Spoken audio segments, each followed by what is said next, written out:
Assalamualaikum warahmatullahi wabarakatuh. Pernahkah kita berpikir mengapa hinaan terhadap Indonesia begitu mudah dilontarkan, namun pada akhirnya mereka mencibir justru datang dengan permintaan maaf? Sejarah membuktikan bahwa kekuatan sebuah bangsa bukan diukur dari kata-kata orang lain, tetapi dari pencapaian yang terus kita bangun. Hari ini kita akan melihat bagaimana kenyataan berbicara lebih lantang daripada ejekan. Mari kita bongkar satu persatu fakta yang membuat Indonesia berdiri tegak, tidak sebagai bahan lawakan tetapi sebagai negara yang patut dihormati. Rakyat kami yang pergi Indonesia tak ramai nak kerja apa rakyat Indonesia. Duit kamu murah. Duit kamu murah. Tahu tak nak pergi kerja apa? Berapa juta duit kamu sama dengan RM100 Malaysia.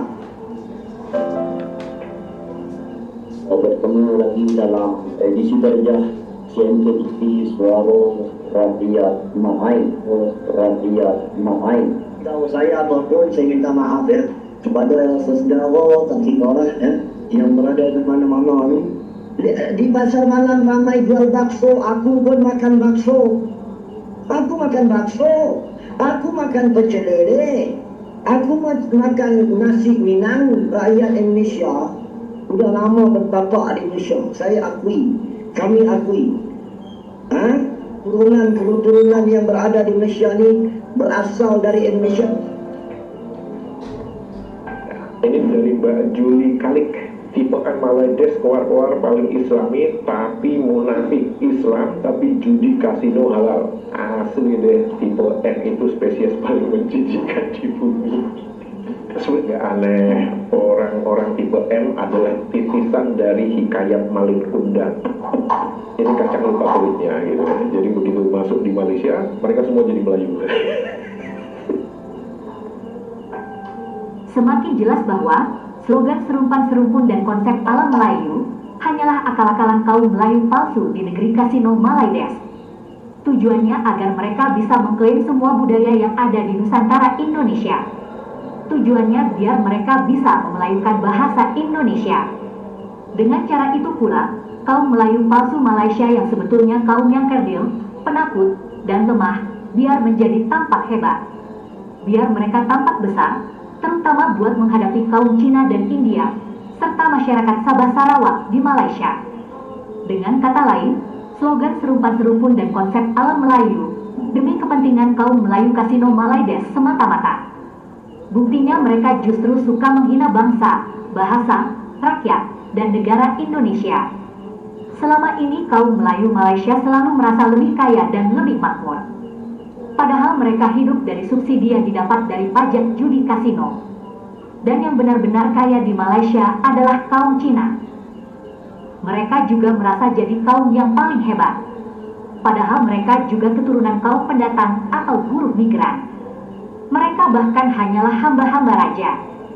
Dan hingga sekarang pun mereka masih menyembah patung British, simbol pahlawan mereka. Nah, berikut ini adalah pernyataan TikToker Melayu palsu Malaides yang sebelumnya menghina Indonesia. Tahu saya apapun saya minta maaf ya kepada saudara saudara yang berada di mana-mana ni. Dan kadang-kadang dia cakap ni, awak merasa hati. Memang awak akan merasa hati bila saya cakap. Tapi awak kena pekak terima lah. Takkan semua awak betul.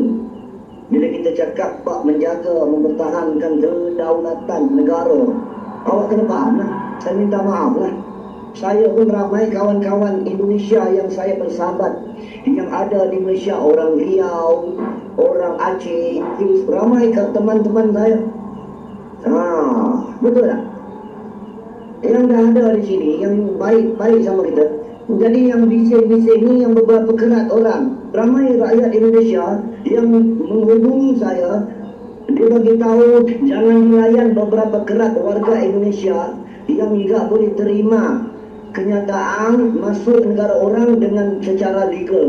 Tapi yang boleh terima dia ramai. Orang Jakarta boleh, orang Aceh baik, tak kacau orang datang Malaysia. Nampak? Dia berniaga saja. Orang Lombok ada di Malaysia. Kita kawan, I boleh berkawan. Kita bisa berkawan sama kamu. Mau berniaga, kita berniaga. Betul ya? Yang nak bergaduh, Allah. Dalam semua negara mesti ada orang baik, ada orang jahat. Berapa kali saya nak bagi tahu? Nah, begitu caranya. Di pasar malam ramai jual bakso, aku pun makan bakso. Aku makan bakso, aku makan pecel lele, aku makan nasi Minang. Nasi Minang itu banyak-banyak itu aku pun makan. Aku pun makan, jadi kenapa mau marah-marah? Sebab rakyat Indonesia sudah lama bertapak di Indonesia. Saya akui, kami akui. Keturunan yang berada di Malaysia ni berasal dari Indonesia, tapi zaman dulu 100 tahun, 200 tahun dulu keturunan Bugis. Sebab itu di Malaysia ada kampung Bugis, ada kampung Bugis. Keturunan Jawa ada kampung Jawa. Keturunan Aceh ada kampung Aceh, banyak kampung Aceh. Keturunan Banjar ada kampung Banjar. Surah Banjar lagi pak, kurang lagi. Keturunan Aceh wong Jawa tak wis mangan kok wong Jawa punya kuwi. Keturunan Ponorogo ada di Malaysia. Keturunan Minang, Madura ada keturunan di Malaysia. Madura pun ada. Awak tengok banyak pelakon-pelakon filem Malaysia. Contohnya siapa? Ramai yang berasal dari Indonesia. Zaman-zaman P. Ramlee. Zaman-zaman P. Ramlee dulu kita serumpun. Tetapi sama-sama saling hormat menghormati. Lombok hadir, orang Lombok ramai.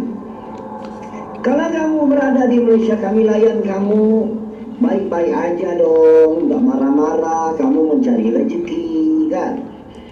Kita negara berjiran, serumpun ya. Dulu kita ada serumpun, nama dia Rumpun Nusantara. Dulu Aceh itu dulu Aceh Riau itu berada di sebelah Malaysia semua. Ya, Riau yang berada di Tanjung Pinang, di Dai, di Pulau Bintan, di Pulau Penyengat. Betul tak? Dulu dia berada di dalam kerajaan Johor, ramai orang Jawa di sini. Lagu-lagu Indonesia populer di Malaysia. Sikap kaum Melayu Malaides yang hidup dalam kepalsuan itulah yang selalu jadi bahan tertawaan orang Indonesia. Mereka umumnya bukan suku Melayu, tapi sok paling Melayu. Nah, berikut ini adalah komentar dari Pak Supriyadi mengenai keanehan Melayu palsu Malaides. Ini saya akan membacakan beberapa komentar yang dituliskan oleh warganet Indonesia maupun juga warganet Malaysia. Ini dari Mbak Juli Kalik. Tipean Malaides keluar-keluar paling islami tapi munafik. Benci orang Jawa tapi nyolong dan mengklaim batik, wayang, keris, borobudur, gamelan, reog, ponorogo. Islam tapi judi kasino halal. Asli deh, tipe M itu spesies paling menjijikkan di bumi. Sebenarnya pernyataan ini ya sering kita baca ya, ada di kolom komentar. Jadi itu sebenarnya untuk menyadarkan warga Malaysia, lu tuh jangan hidup di dunia angan-angan aja. Lu keluar dari kepompong lu, keluar dari tempurung lu, keluar dari sumur lu, gitu. Dan ini adalah fakta-fakta yang diberikan oleh Mbak Juli itu ya memang faktanya seperti itu. Tapi ya mereka kan selalu akan coba ngeles. Ya ngelesnya macam-macam. Oh dulu Indonesia nggak ada. Emang dulu Malaysia ada? Siapa yang duluan merdeka? Indonesia atau Malaysia? Dari masa Perunding Bamur. Nggak aneh, orang-orang tipe M adalah titisan dari hikayat Malin Kundang. Diciptakan karena banyak perantau yang lupa tanah kelahirannya. Di Semenanjung banyak dijumpai manusia-manusia berperilaku Malin Kundang. Ini kacang lupa kulitnya gitu ya. Jadi begitu masuk di Malaysia, mereka semua jadi Melayu. Dari Marcel Minasution, Bung Karno dan tokoh nasional Indonesia lain yang sering jadi olok-olokan orang Malaides dengan nama-nama yang nir-etis, bahkan ada dengan olokan tidak pantas. Betul? Saya banyak membaca itu tulisan-tulisan hinaan-hinaan yang ditulis oleh warganet Malaides ini. Secara jujur saya malu bagaimana orang yang mengaku-ngaku Islam, yang mengaku-ngaku katanya Islamnya itu lebih baik ketimbang Indonesia, yang mengaku-ngaku bahwa wah kalau dia sekolah itu paginya dia sekolah biasa, sorenya tuh dia sekolah madrasah gitu ya, sekolah agama gitu. Itu mereka lakukan gitu. Tapi cara mereka menulis, cara menghina itu kok nggak ada bekas-bekasnya dikit gitu loh, bahwa dia memang belajar agama. Itu yang saya juga nggak bisa mengerti sampai sekarang, bagaimana mereka bisa entengnya menulis seperti itu. Tapi ya udahlah, itu urusan dia nanti dengan yang di atas itu. Dari otakku, founding father Indonesia bisa menciptakan kosakata baru. Maksudnya kayak Marhain, berdikari, petani. Founding father Malaysia bisa mengklaim kosakata baru. Nggak kebayang sama reaksi warga Malaysia setelah tahu kosakata marhain, berdikari, dan petani yang biasa mereka pakai merupakan hasil dari pemikiran Bapak Soekarno. Salah satu orang tahun ini masih dipakai nggak ya kosakata buatan Pak Soekarno ini oleh pembencinya? Masih dipakai, Mas, dan masih tetap ada di dalam kamus mereka, karena kalau dihilangkan bisa berkurang itu nanti jumlah kosakatanya di dalam kamus tersebut. Dari Mas Rahmat, nanti disangkal lagi sama orang Malaysia, kosakata marhain itu sudah ada sejak kakeknya Fir'aun itu lahir. Ini yang disebut obat awet muda itu kayak gini nih. Nah, ini dari Mbak Era ya, nggak tahu Era Mbak atau Mas ya. Perdana Menteri Anwar Ibrahim dalam kampanyenya selalu menyebutkan nama Rogo Warsito. Pak D, Gurindam 12 dari mana? Dari Malaya atau dari Indonesia? Berbicara tentang Anwar Ibrahim, kita harus mengetahui ya bahwa Anwar Ibrahim ini latar belakang pendidikannya adalah sastra Melayu. Jadi dia pasti terpapar dengan sastra-sastra yang ada di Indonesia. Jadi saya nggak kaget kalau dia misalkan mengutip Rogo Warsito atau penyair-penyair yang ada di Indonesia atau sastrawan-sastrawan yang ada di Indonesia. Bahkan dalam salah satu kampanyenya Anwar Ibrahim itu, saya kaget ketika dia mengucapkan satu kalimat yang saya tahu kalimat itu adalah puisi dari W.S. Rendra.